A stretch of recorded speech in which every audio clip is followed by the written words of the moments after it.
This is the Giant Mouse ACE Nimbus V3. And this is a knife that I am glad I stuck around with as long as I did, because it made a terrible first impression, but has turned out to be a knife that I really do enjoy. So, specs first, Giant Mouse. This is a company that is designed, their knives are designed by Jens Anso and Jesper Voxnes, two Danish designers. Very well-known custom knife makers. I've owned both of their customs. They've been in the business of making knives for multiple decades, and they're about as respected as anybody in the industry. They started Giant Mouse Knives a few years ago to start making production knives under their own company. They've got an American business partner that helps them out with it. The first version of this Giant Mouse ACE Nimbus. ACE is their full production line. They also have their line they call GM, which are more limited production. Very similar designs, mostly slightly different materials, finishes, things like that. The Nimbus V1 was one of the first knives they made under that Giant Mouse banner. And it had some good things, it had some bad things. It was a different time in the knife industry back then as well. They went through a V1, they went through a V2, which was a bit of a flop because they tried to put some sort of proprietary washers in there that didn't really work out so great. And then this V3 came out last year with a couple changes. First off, traditional Foster bronze washers on the pivot and CPM Magna Cut on the blade. This knife comes in at $215. It is made in Italy. They don't specify. They say it's in Maniago. I suspect it's made by Fox Knives. That seems both Voxnes and Anso have done collaborations with Fox Knives before. Anso has some knives that are currently made by Fox Knives that he's designed, so they both know the company very well. I would strongly suspect that Fox is probably making Giant Mouse's Italian knives. So $215, which is not cheap. Black micarta on the scales here. Again, Magna Cut on the blade. You got a 3-inch blade, almost exactly 3 inches here. 125,000 thick on the blade stock, and 3.9 ounces. So for a 3-inch blade, this is not a lightweight knife. In fact, it's a relatively heavy knife.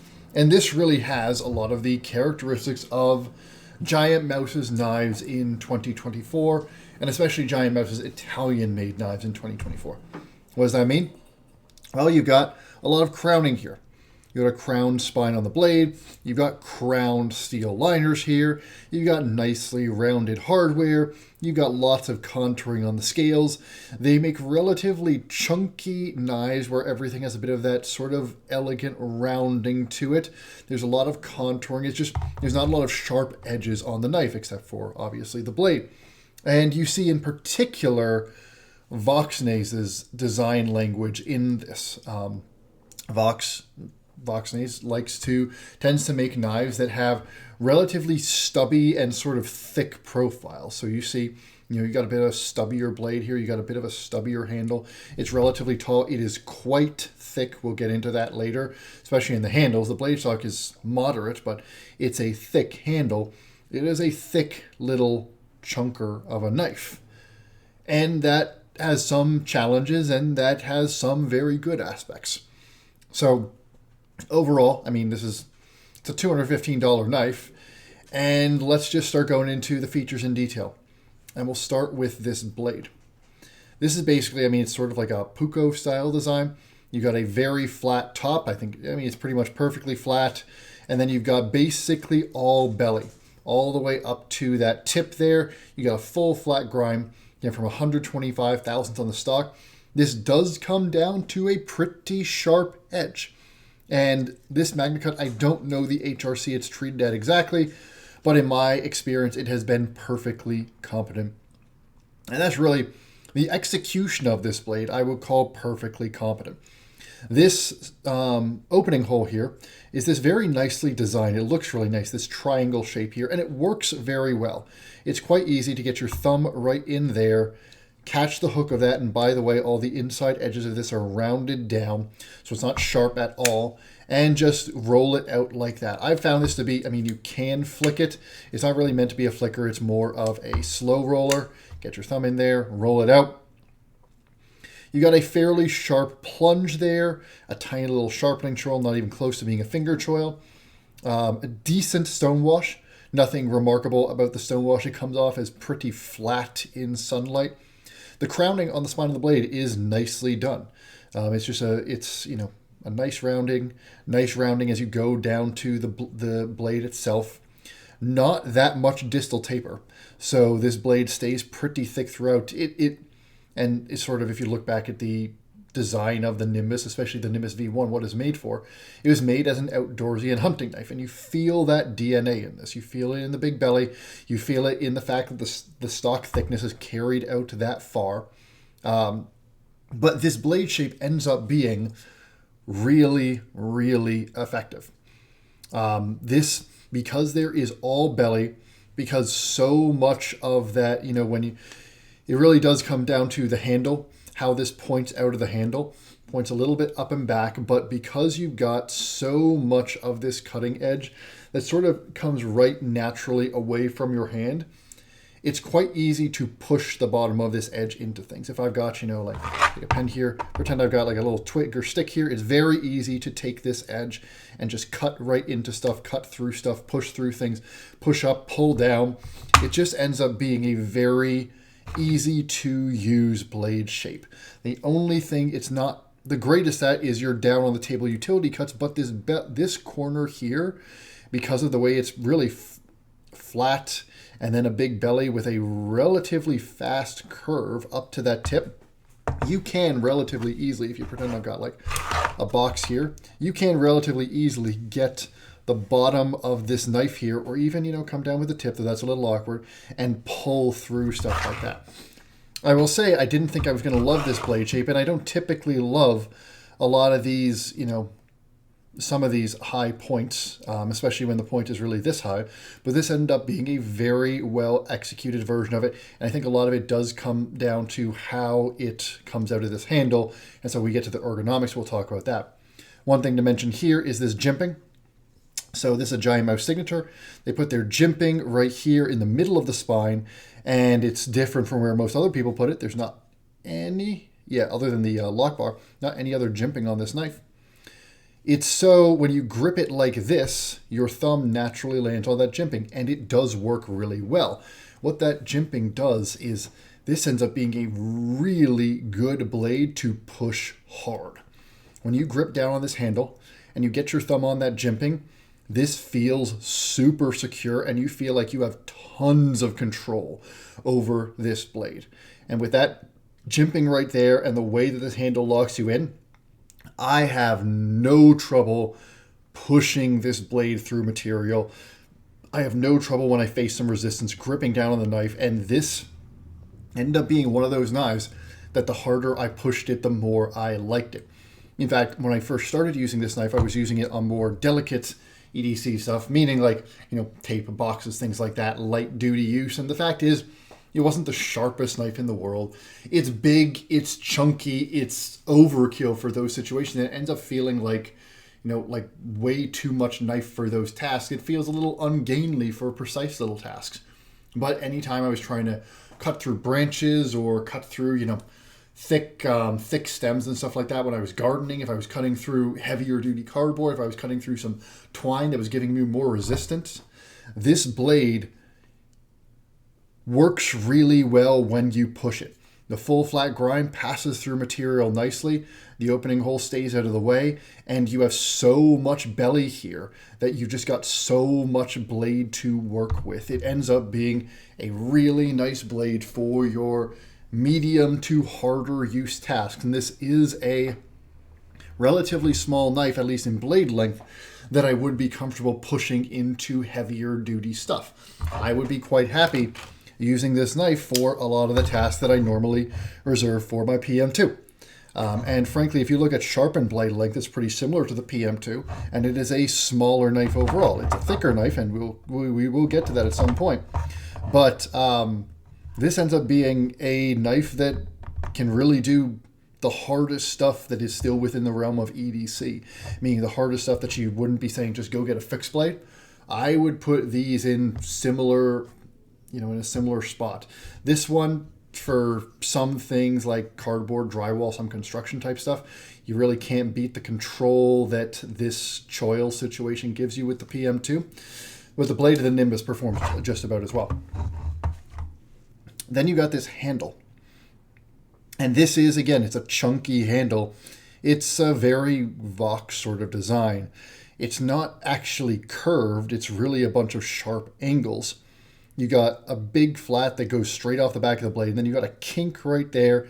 It's technically a little bit curved there, but it's really straight line, straight lines around the butt, straight line across the flat with a big, big choil there. But the real detail about this handle, you see when you turn it on its side, which is this handle is thick. It is contoured the whole way.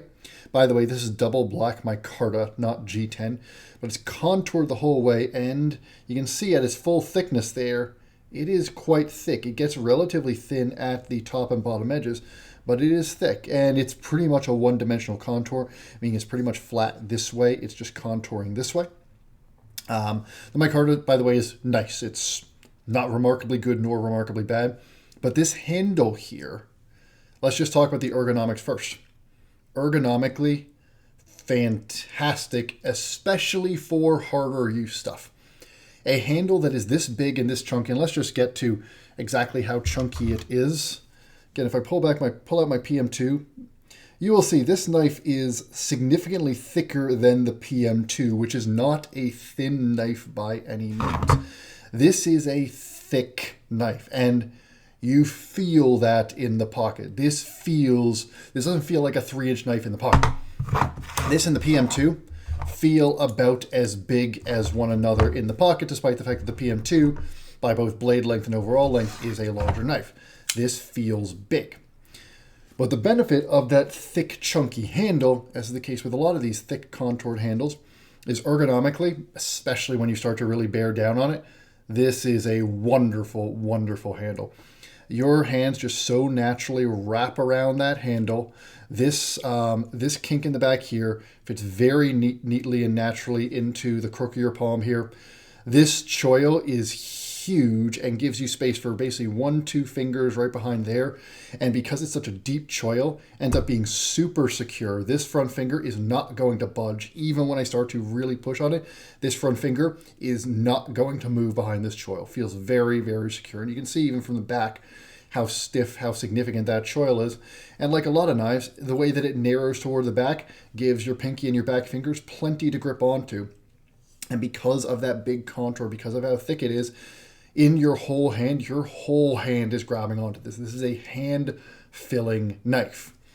Now, the problem with that is because it's so thick, because it's so big, when you're trying to just, break down an Amazon box or cut through a little bit of tape, if you're trying to just pull this out, the sort of stuff that you would use like a, even a native for, where you can just pull it out and just cut something and put your knife back, or the kind of stuff you would use like your Delica for, something like that. Like, look at this thing compared to the Delica.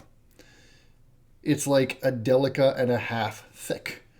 And it's just a way bigger, chunkier knife. It's not trying to compete with a Delica, but what I'm saying is for those light-duty tasks where a Delica is good enough, this thing feels big, it feels chunky, it feels a little ungainly, and this blade shape isn't so great at that stuff. You don't really have, with that tip so high, without any real angles on the blade or anything like that, it's not bad, it'll do the job, but it's not meant to do that. But if this is going to be, say, the one knife you're going to carry for the day, there are going to be some EDC tasks where it feels a little awkward to use this knife. But on those heavier duty tasks or those longer cutting tasks where you're going to be pulling your knife out and you're going to be using it for, 10, 15, 30 minutes, something like that, whether it's breaking down a bunch of boxes, whether you're doing a whole bunch of gardening. I mean, those are the two things that I'm doing the most with my knives, whether you're doing some light construction work, things like that. This very contoured, very secure handle design.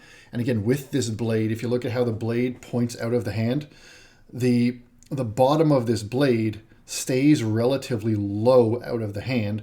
With that jimping up there, The tip points pretty naturally, despite being a high tip, it points pretty naturally straight into the hand. It is easier to get this tip and pierce it into stuff than on a lot of knives with tips this high.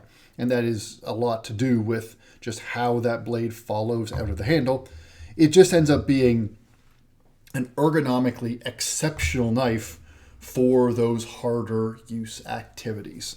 I literally, the first time that I started using this for, I was probably doing 20, 30 minutes of gardening. I actually said a wow out loud multiple times with how easy it was.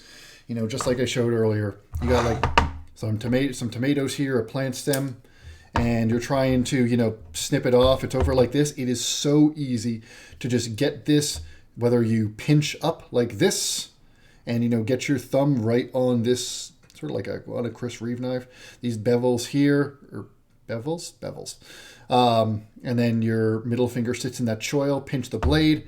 You can just pull right through just like that, or push in just like that.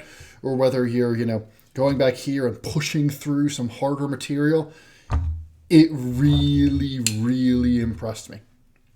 I was very surprised once I started using this knife harder how much I liked it. And honestly, my first impressions after carrying this knife for about half a day to a day and only using it for EDC tasks were pretty negative for some reasons I'm about to go into. But it's just, this is not a knife that is meant for those tasks. It can do them, but even today, after I like it more, it's still not the best choice for that stuff. But it is a really good knife for the sort of stuff that you would do with a hunting or camping knife. Which also happens to be quite similar to a lot of things you would do for home improvement type work, for, you know, a lot of moving house type work. I mean, honestly, it's just those things where you're cutting through lots of extended material, you're cutting through lots of more resistant material. You're cutting through lots of stuff that is either, you know, hanging in the air, or you're holding and cutting into something, things like that. This isn't your knife for cutting open a box. It'll do it. It's not great for it. And both the handle and the blade are joined in that sort of priority. So this ends up being basically, masterpiece is too strong a term, but this ends up being a really, really strong ergonomic design. And that's part of what Voxnace and Anso do really well. They do have exceptional ergonomics on a lot of their knives. But there are reasons that I did not like this knife when I got it. Some of them have warmed over time. Some of them are still very much present. First off, this is a $215 knife, and the level of fit and finish here does not feel like a $215 knife. The blade is fine. There's nothing wrong with the blade, but there's just a not softness in the way that everything is rounded down. But there just is a little, if I compare this to something like the PM2, which by the way is a cheaper knife, there's a level of precision on the way the PM2 is finished. There's a level of precision on the jimping. There's just, everything just feels a little tighter on the PM2 than on the blade here. But the biggest area that the fit and finish feels just a little less than I would like is this handle. It could be just the fact that everything is crowned, because, you know, everything fits together well enough. These liners are flush with the scales. The lockup is solid. We'll talk about the action in a bit. These screws are very simple, and they're a little bit proud, but it looks like they're designed to be proud. But everything is just not quite as consistent as I'd like. You know, there's a little gap between the micarta and the scale. It's not quite as perfectly consistent in how the scale lines up with the liner. Centering has always been fine for me, and the design of the screws, all that is very simple. The contouring is very nice. The design is relatively complex, but there's just, the knife has never felt like the level of finishing is really at the level of even something like Golden Colorado Spyderco. That level of precision doesn't seem to quite be present here. It's not bad, but it just feels just a hair less put together for reasons I can't entirely put my finger on. But the one thing that I could put my finger on that was a problem was the action out of the box. Now again, part of what makes the Nimbus V3 the V3 is they added traditional phosphor bronze washers after kind of flailing a bit with the Nimbus V2, trying to put in a proprietary washer, and it didn't work well for them. The action on this knife out of the box was atrocious. It was probably the grittiest. I mean, both on the open and the close, it was, as I was opening it, I was feeling grit and resistance the whole way as it opened and the whole way as it closed. I mean, there was nothing smooth, but I couldn't even think about flicking it. Like now, I can flick this. And by the way, this is smoothed in after multiple days of, like, as in relatively full days of using it. As well as, like, I've carried it for much more than a few days, but there have been, the equivalent of multiple full days of use, plus KPL on the joint. Now it has smoothed out. But it took that entire period to break in. I used this for basically a full day of gardening and put KPL on the pivot, and it was still not broken in. It was still extremely gritty on both the open and the close. There was a tiny bit of, and in fact, there still is. There's still a little bit of grit in parts, like right here. There's still a little bit of grit in this part of the action. And then sometimes back here, there's still a bit. There's still, a tiny, it's mostly gone away, but there's a tiny bit of blade play while it was opening. It's always been fine when it's locked up, but there's always a little bit while it was disengaged, opening and closing. Even now, it's smooth, but it's not luxuriously smooth. It's smooth in the sense that it's not a problem. The lockup has always been fine. The lock bar access is very good. You got your little jimping here, so that's never been a problem. No lock stick or anything like that. Lock tension is moderate, easy enough to push that over. But especially at first impressions, this did not feel like a $215 knife. One of my knives that I got at the same time was this, the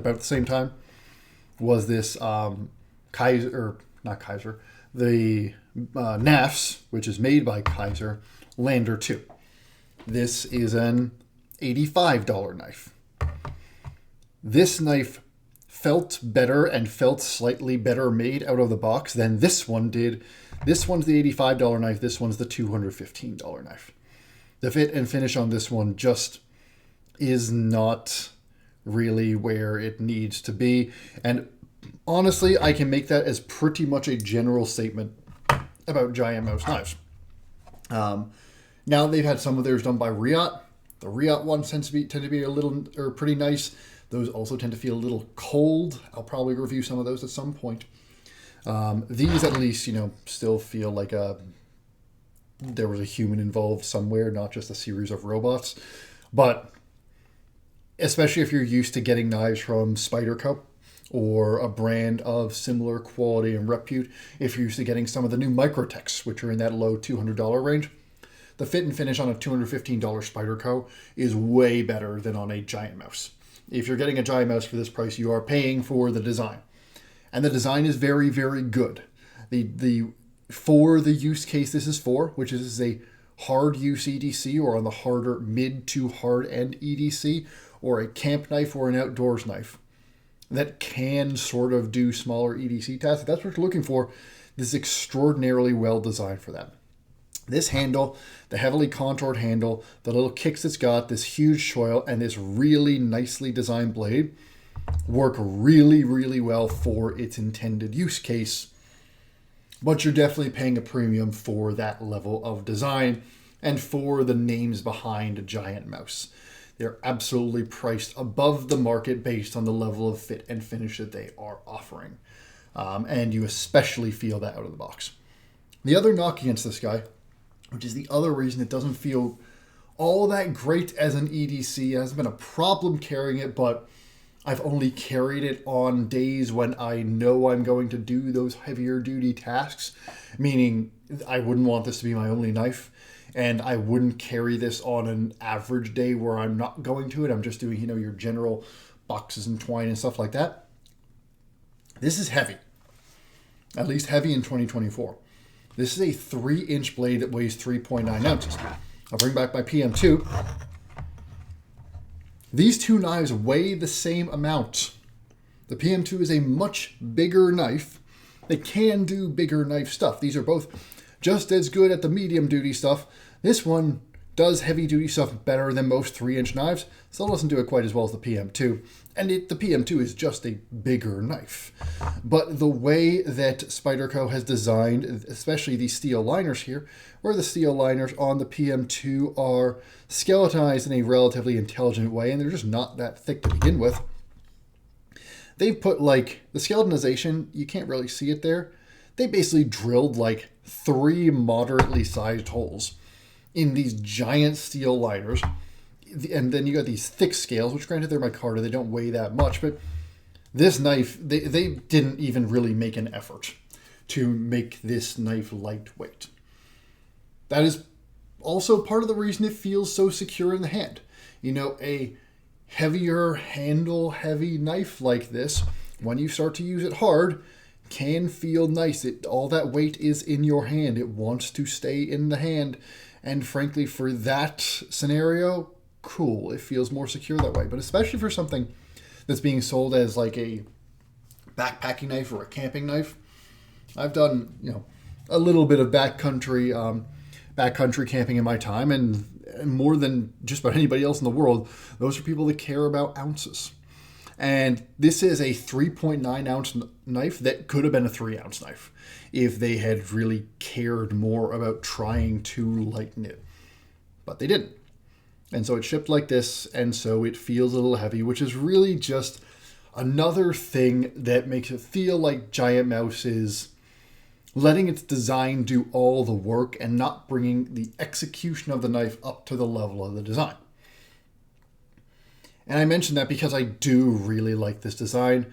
This is one knife that has probably impressed me more relative to my first impressions than a lot of other knives I can think of. There are very few knives I can think of recently where my overall impression has been this much better than my first impression of it.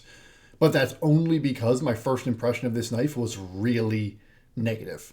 I really did not like this knife when I got it. And after, not even the first day, after a couple days of using this, I was prepared to give it a very negative review. And it was only when I started to use it for longer, consistent periods of time, use it in the task it's made for, and honestly, when it started to break in and feel like a knife should feel in 2024, that I started to really see how great this design was. And so that's the Giant Mouse ACE Nimbus V3. Some people that want a good backcountry knife, a good backpacking knife, a good, hunting outdoorsy knife, or want a knife that is a 3-inch knife. They don't care about the fact that it's a thick 3-inch knife and a heavy 3-inch knife. And they want something that's still relatively small, but can be pushed into those heavier duty tasks. This is going to be great, and this is almost certainly, in my experience, I only briefly had the V2, but I had a Nimbus V1 for quite a while. In my experience, this is absolutely the best version of the Nimbus yet. It still doesn't feel like the best the Nimbus could be, but if you are the target audience, you're going to really like it for $215 once you start to use it, and once it breaks in, and once you get over some of its quibbles. But if you're just looking for a general EDC, just know it's going to be heavier than you'd expect. It's going to be chunkier than you'd expect. It's not going to be quite as nicely finished as you might expect. And the blade will be great. The ergos will really impress you. The guys behind Giant Mouse continue to make great designs. But just know you're not really going to feel like you're getting every dollar of that $215. So those are my thoughts on the Giant Mouse ACE Nimbus. A lot to like, and a few things that are really impressive and work really well, but it could be a better knife than it is. Hopefully you found this helpful, and I will see you again soon.